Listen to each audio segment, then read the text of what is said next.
Thank you very much, Lieutenant Governor. One of the victories that Lieutenant Governor Dewhurst was talking about was the sonogram bill, and affording women the basic right to be informed of the medical procedure that they're about to undergo was challenged in the courts, like we were talking about. But thanks to this man's leadership, the sonogram bill is now in effect. Attorney General Greg Abbott was re-elected as the 50th Attorney General of the state of Texas on November 2nd, 2010.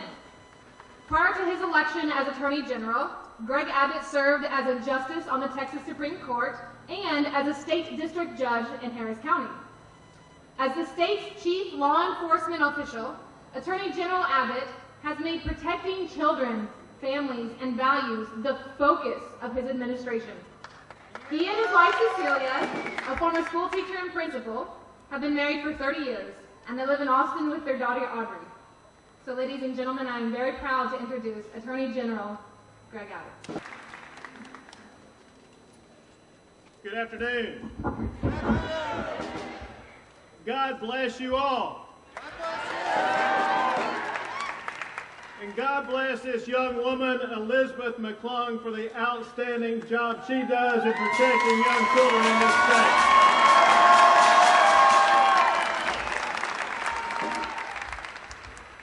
Elizabeth, your passion for the unborn and your unyielding efforts to work on sidewalks to ensure that women don't have an abortion but instead give life is making a big difference in this state. God bless you for touching you and you responding to God's call to ensure that we have life in the state of Texas.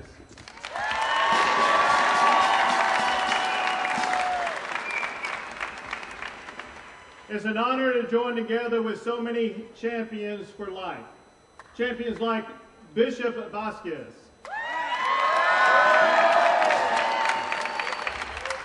Senator John Cornyn, Lieutenant Governor David Dewhurst, the inimitable Carol Everett and Joe Poyman,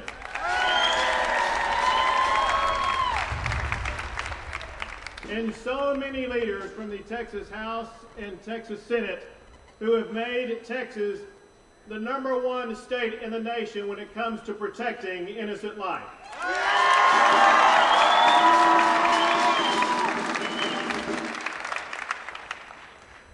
They are all apostles of God's command to protect the unborn.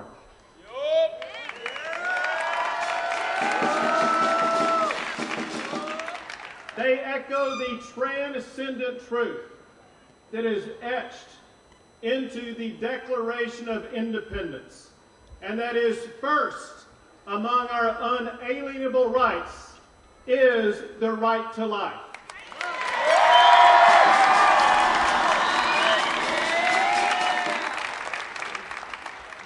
All other rights are meaningless if the right to life is not first secured.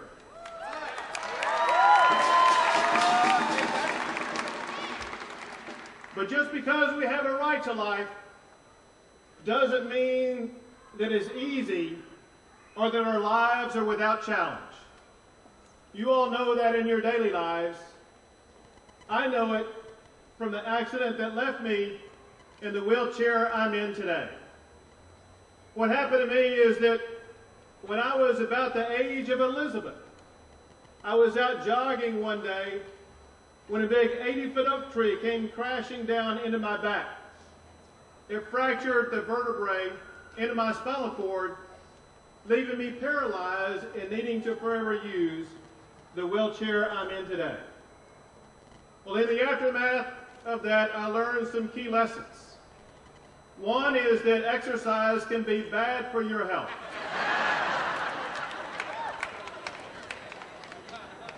The other is that as I piece my life back together, I found that our lives are not really measured by the challenges we face.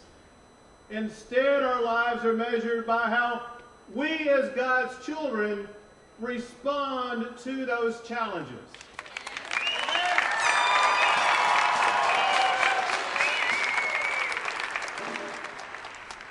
I bring this up because that lesson applies to the very reason we march today. The right to life that we inherited from God, that was confirmed by our founders in this nation, is being challenged. It's been under siege for 39 years. Since 1973, when the United States Supreme Court issued that decision that opened up the gates to abortion on demand and the loss of more than 50 million innocent lives. More than the entire population of the state of Texas times 2.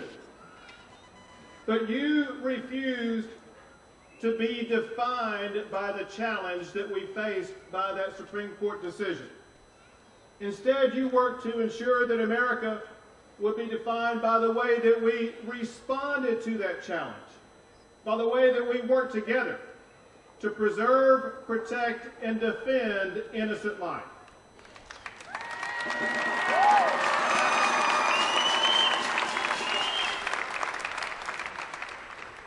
After Roe versus Wade, you didn't give up, you didn't quit, you didn't capitulate on your commitment to life. You kept fighting to restore the sanctity of life, one life at a time, and yes, one law at a time. Thanks to your work over the years, Texas remains the strongest pro-life state in the nation.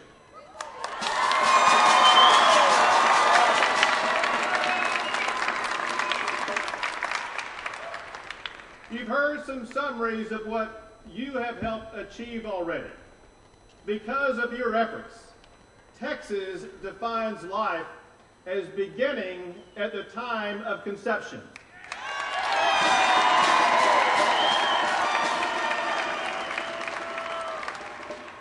Because of you, parental consent is now required before a minor can get an abortion.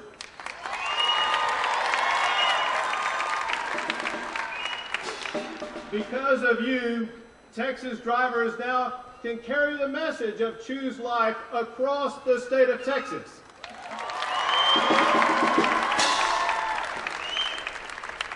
And in doing so, help raise money to promote awareness about adoption. I'm proud that it is my office that's in charge of administering the money raised by these plates that will help promote life across the state of Texas.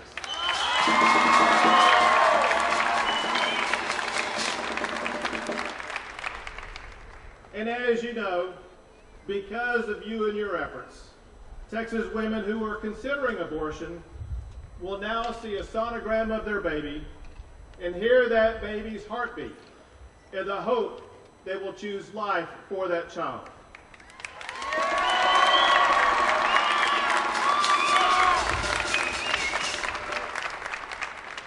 Importantly, the life-changing victories that you're seeing here at the State House are being upheld at the courthouse and applied at the Attorney General's office.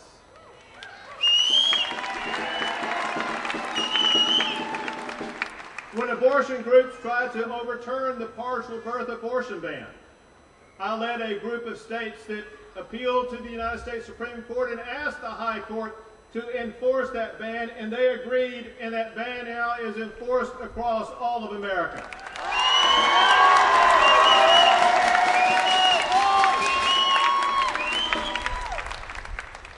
When abortion doctors tried to skirt the women's right to know law by robo-calling expectant mothers as opposed to talking with them face-to-face, I issued a legal opinion saying doctors couldn't phone in such a life-altering result.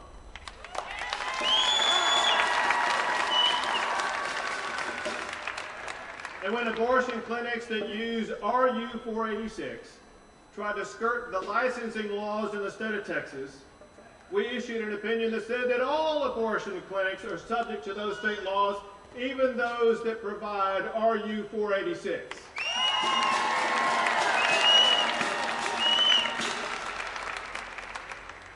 And as has already been proclaimed, when abortion groups went down to a federal courthouse in Austin and got a judge to strike down the sonogram law passed by the state legislature, I immediately appealed that to the Fifth Circuit Court of Appeals, and they immediately overturned the lower court judge.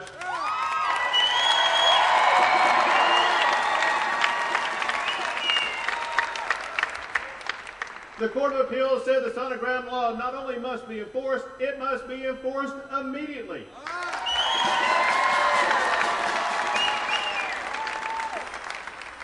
To ensure that women are fully informed before making a life-changing decision.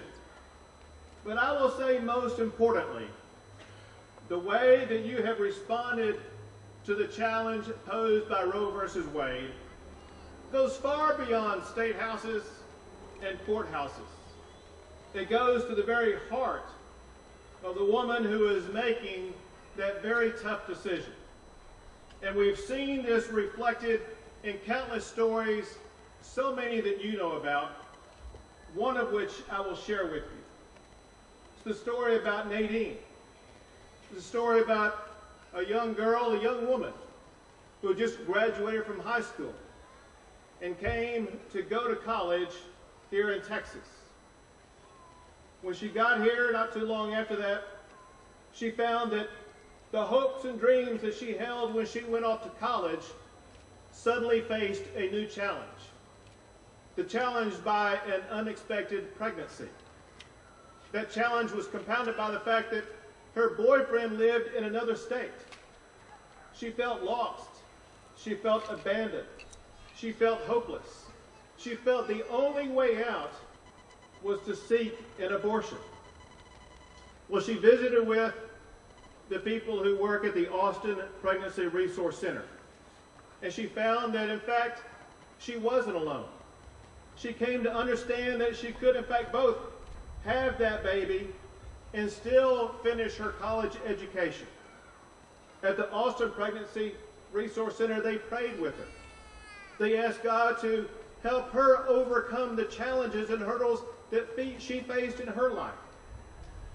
She got a sonogram, and she heard for the first time the heartbeat of the child that was within her. She said, "That is when I first met my son." Hearing that heartbeat made all the difference. And that's why Nadine now has a 4-month-old son living with her today.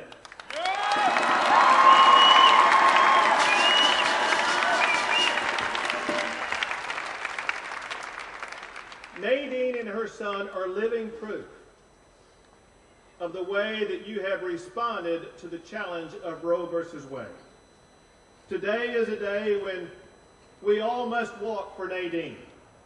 A day when we all must walk for Nadine's son. We also must march for those who were never given life. And we must march for those who will be given life. We need you to march for those who cannot walk. We need you to speak for those who cannot talk. And live for those whose innocent lives have been taken far too soon. Your voice must be heard today, and your voice must be heard every day. In capitals, in courts, and at the ballot box.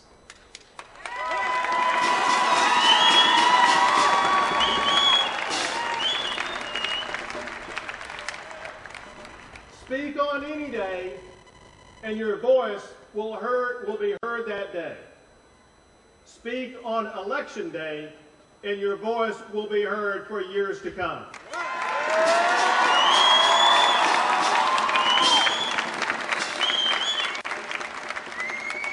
Texas is pro-life because you have responded and made it that way. Texas will remain pro-life with your ongoing commitment to keep it that way. May God bless you in that effort, and may God continue to bless the great state of Texas.